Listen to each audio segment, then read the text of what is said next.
One thing that they are keeping an eye on is the storm surge. We are covering this storm as responsibly and as safely as we can. And the store, as you mentioned, it was packed at the time of this shooting, but he wasn't able to tell us just how many were inside at the time. Law enforcement saying just stay away from the search for right now. But one thing we have found, this coffee shop telling people how they can take part. Union County is a stronghold in the 9th District, but tonight 750,000 people across this district do not have a vote in the U.S. House. The Coliseum is holding some of the major All-Star Weekend events, including the celebrity games. Folks will be coming here Thursday. Preparation at Spectrum Center pretty much all set, but here along Trade Street, this is one of the roads that's going to be shut down. After 31 years as Charlotte's only free weekly alternative newspaper, owners say this will be Creative Loafing's final printed version. I'm Jonathan Lowe. Coming up, how employees at the sudden shocking news, they were losing their jobs. As we were here reporting on how deserted this popular Wilmington shopping center has gotten, the only person to ride through, a man on a bike attached to a canoe. And in that canoe, all of his belongings. The human will to survive, combined with creative ingenuity. If there's flooding, conceivably you'll still be able to get around. Yeah, you know, that was like the kind of the hope. Ahead of Hurricane Florence, Calvin Daughtry was pedaling for higher ground, pulling a long load behind him. I hooked up the canoe to a cart. He fit as much as he could inside that canoe. My clothes, my bike, and various, school stuff. It was a real effort to preserve as much of his property as he could. Yeah, I live right by Johnny Mercer's Pier, and right now on the National Hurricane Center, that's a 6 feet storm surge above ground. He's predicting his Wrightsville Beach home won't be there after the storm passes. If it actually is a storm surge of like 6 foot, like my entire floor is underwater. At the moment, this boating vessel serving as storage, but Calvin is planning to use it for its intended purpose once it's safe to return to the island. I don't want to get, electrocuted. Maybe I could make it back to the island and kind of bypass the bridge, see if I can't get in the water in the Intracoastal. Because if I can get in the Intracoastal, I can get back to the house. At Wrightsville Beach, Jonathan Lowe, Spectrum News.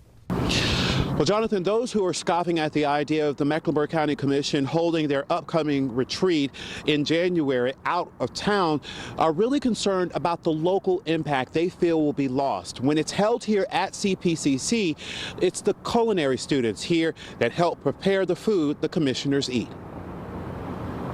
An ambitious new Mecklenburg County Commission already formulating an agenda of tough issues. And we certainly have the reevaluation, we have economic development, we have HIV/AIDS. Add to that next year's budget plan. We are hitting it strong out of the gate. County Manager Dina Diorio says for every commission, the annual retreat in January is really where they immerse themselves in strategy. The City Council and the school board have always gone out of town, so we're actually the anomaly. That's exactly what Commissioner Susan B. Harden says her board is considering. One of the proposals is to do it in Greensboro. At the posh Grandover Resort. We know they have a $5,000 food and beverage minimum, and we know that the rooms cost $179 a piece plus tax. But a change for this new board of all Democrats. The last 6 county commission retreats held at Central Piedmont Community College, which this board funds. Last year we spent about $7,500 for our retreat there. County staff still working on a final cost for holding it at the Grandover. I think the idea of us separating ourselves a little bit from Charlotte, Mecklenburg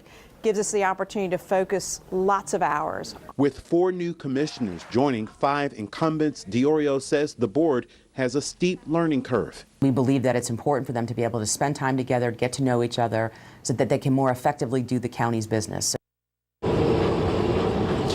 And the county manager says in an effort to be transparent that the retreat will be streamed live online, even if it's held out of town.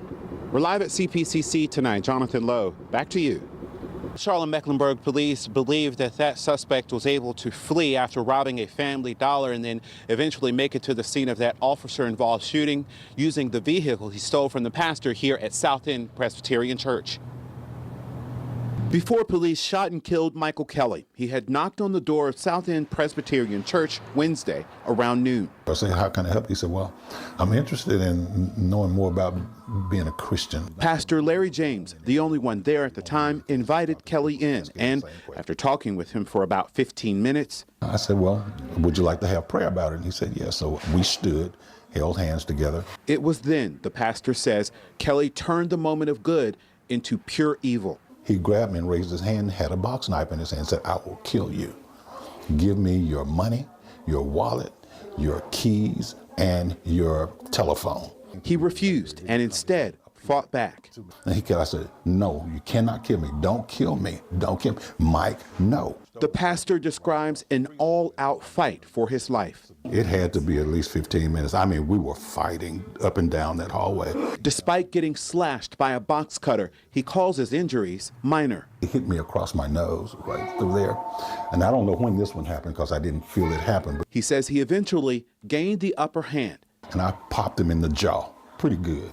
And from there, he ran out and got in my car. Officers later spotted the pastor's gray Infiniti on West Boulevard. That sparked a search and ultimately a CMPD officer fatally shooting Kelly. All he had to do was just answer the command. But even after what he went through, Pastor James doesn't regret inviting Kelly in. I'm not one who believes that God tests us, but I do believe that we are tested by the faith that we proclaim. And Pastor James told me, you know what, after what he went through, it was violent, it was scary, but if there's another person that comes by their door wanting to talk to him about Christianity, he will certainly welcome them in. We're live in South End tonight. Jonathan Lowe, Spectrum News. About their loss and the loss for the city. It's one of the few publications that seem to have its own niche. Protected from the digital age's impact on newspapers. We've been print only for 31 years. Creative Loafing, Charlotte's free weekly alternative newspaper. And its Halloween edition was the paper's last printed copy forever. Our publication that was sent to print today would be our final one. We were completely blindsided. We were there as account executives Justin LaFrancois and Christos Koukouris were packing up after getting suddenly laid off. There was a knock on the door. It was the owner, and he said, you have 5 minutes to pack your stuff up and leave. No mention, they say, of help from their former employer. Some heads up, severance. Nothing. Creative Loafing, they say, has been the place readers got their off-the-beaten-path stories on Charlotte's arts, food, culture, and entertainment. They don't have a publication that is true to grassroots Charlotte. Creative Loafing's owner for the past 3 years, Charles Womack, declined to answer our questions about selling the paper to his son, who plans to make it digital only. We were dedicated to everything that you needed to know and wanted to know. Womack did say in a written statement, it's time for the product to be innovated and taken to the next level. I'm excited to see all the things my son's company will be creating in the coming months. And for Koukouris, it left him without a clue of what's next. I said, here's my phone. Call my daughter and let her know that it's going to be really hard to get food on the table this week. It's not clear how much Charles Womack sold Creative Loafing to his son for, although we do know the paper has 300,000 monthly readers. In Northwest Charlotte, Jonathan Lowe, Spectrum News.